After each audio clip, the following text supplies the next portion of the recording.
Okay, I apologize about that. I've had to revert to using this iPad.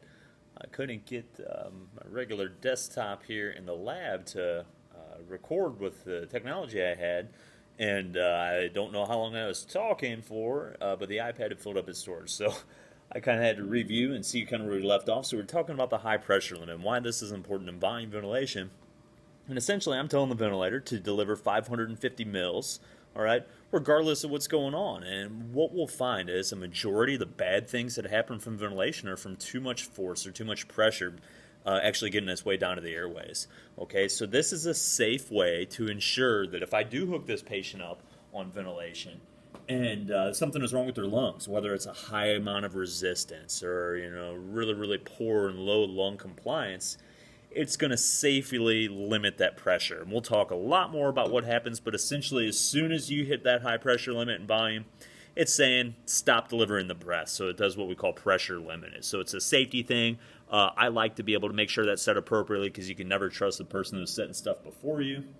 Okay, that's really the only alarm I set prior to initiating ventilation. Everything else we're going to learn is really dictated by what the patient's actually doing at any given time. So we're looking at what is taking place, and we're adjusting our alarms appropriately for that situation.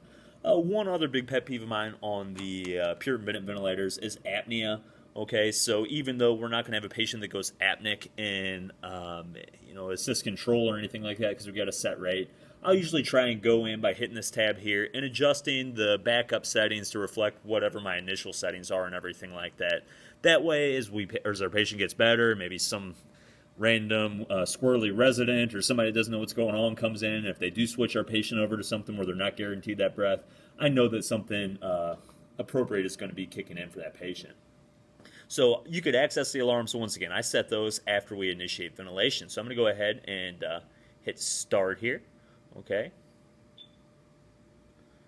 And you can see all of my settings are locked in down here, and it's in this kind of standby screen, and it's telling us that we're ready for patient connection. Okay. So at this point, we could go ahead and do one of two things. I'm going to hook up my patient here. Right. We could hit confirm. Or whenever you actually put that patient on the ventilator circuit, it's going to go ahead and start initiating ventilation.